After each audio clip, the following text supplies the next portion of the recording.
चाहूंगा हमारे कांग्रेस के जो प्रत्याशी हैं प्रकाश जोशी जी वो आए और श्री भगत सिंह जी के शहीद आजम भगत सिंह जी के भांजे का स्वागत करें।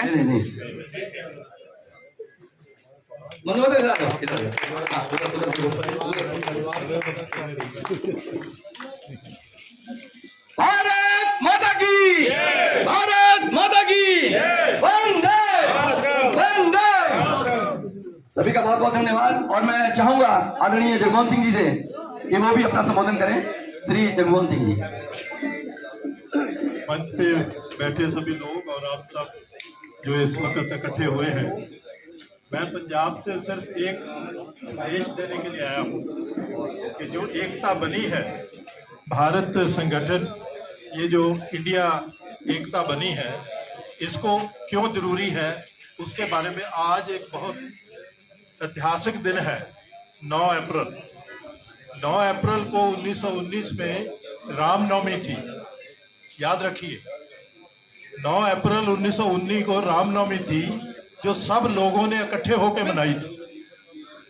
उसमें मतलब पहले हिंदू पानी मुस्लिम पानी की बात होती थी, छबीलें इकट्ठी लगी और उसको जो लीड कर रहे थे वो डॉक्टर बशीर थे।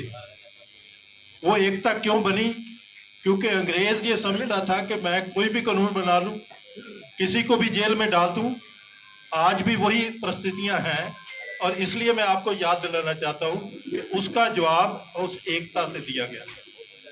आप यहाँ शहीद उधम सिंह नगर में हैं, ये उसी में पड़ता है। तो शहीद उधम सिंह ने जब इंग्लैंड में माइकल एडवायर की मुक्ति की थी तो उन्होंने पता नाम क्या दिया था वहां पर? मोहम्मद सिंह आज़ाद। उन्होंने कहा मेरा नाम याद रखिए, एक नाम पे मैं जिंदगी लगा रहा हूँ कि एकता बनाइए। और एकता जो है उसको तोड़ने के लिए उस वक्त अंग्रेजों ने जलियांवाला बाग किया, रॉलेट एक्ट लाए, गांधी जी ने उसके खिलाफ बहुत बड़ा अभियान चलाया और उसी से भगत सिंह की चेतनता आगे बढ़ी। और कल 8 अप्रैल थी।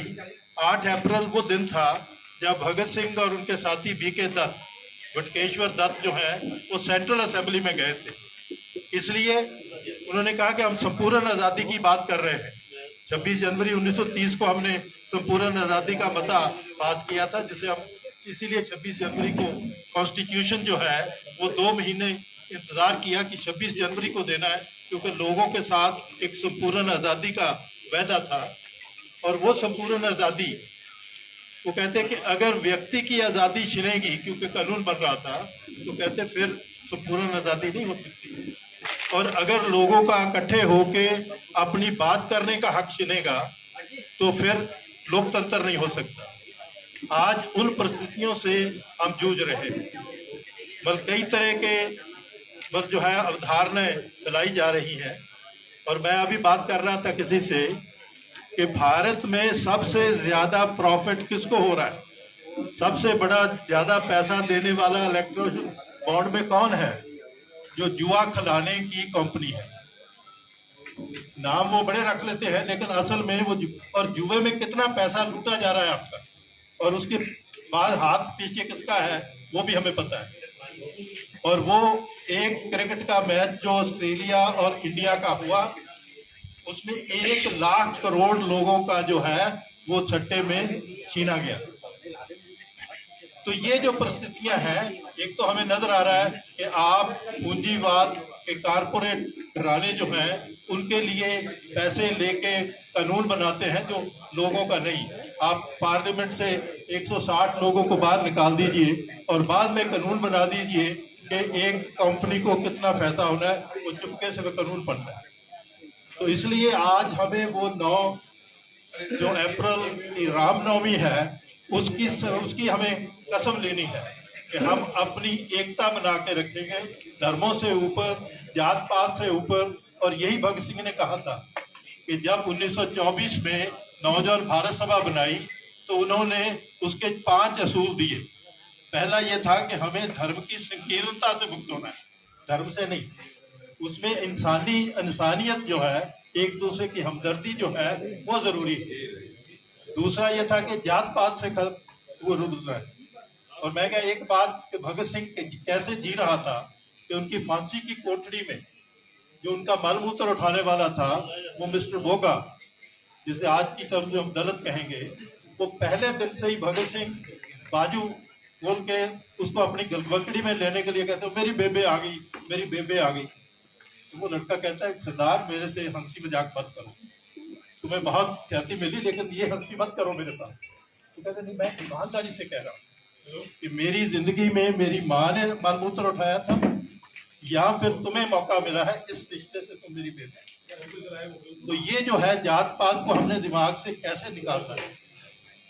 तीसरा जो है लड़के लड़कियां जब तनदेही से मतलब इस राष्ट्रीय आज़ादी के लिए आएंगे तो वो आज़ादी का युग होगा। और चौथी बात उन्होंने कही थी कि हमें हर चीज का कारण समझना चाहिए। मैं वही कहता कि महाभारत में द्रोणाचार्य इसलिए मारा गया कि आधा ज्ञान फैलाया गया। नौजवानों आप मतलब आधे इंफॉर्मेशन से, और नौजवानों को अभिमन्यु को कैसे मारा गया कि उसको आधा ज्ञान दिया। आज ये दोनों चैलेंज जो है उससे भी बचना है। तो इसलिए इंडिया का जो आवाज है एकता की आवाज आज सबसे ज्यादा जरूरी है।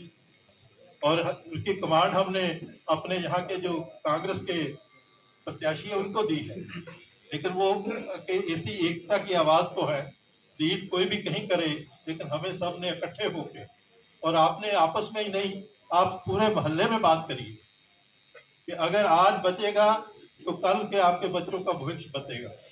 आज विद्या छीनी जा रही है, आज सेहत छीनी जा रही है, आज काम छीना जा रहा है, हर तरह का कमजोर करने का तरीका बनाया जा रहा है। हमने हमारी जो ताकत है वो एकता में है, बल में है। गुरु गोबिंद सिंह जी को जो संदेश गुरु तेग बहादुर साहब ने अपनी शहादत के पहले भेजा था वो यही भेजा था कि बल हुआ बंधन छूटे सब कुछ हो तपाए। अगर हम बलवान हैं, बलवान एकता बनाएगी आपको, तब सब संकट जो है उनका मोचन हो जाता है। और आपको अपने आप में भरोसा पैदा करना है, अपने आप को साथ देना है। इसलिए मैं पंजाब से इसीलिए आया क्योंकि मेरे साथियों ने कहा कि यहाँ हो रहा है, तो मैंने कहा कि मैं वो जो मेरे कंधों पर बोझ है भगत सिंह की विरासत का वो आपको बता दूं कि वो एकता को बनाने का था। इसलिए बहुत बहुत धन्यवाद। जय हिंद, जय भारत, इनकलाब जिंदाबाद। धन्यवाद सर।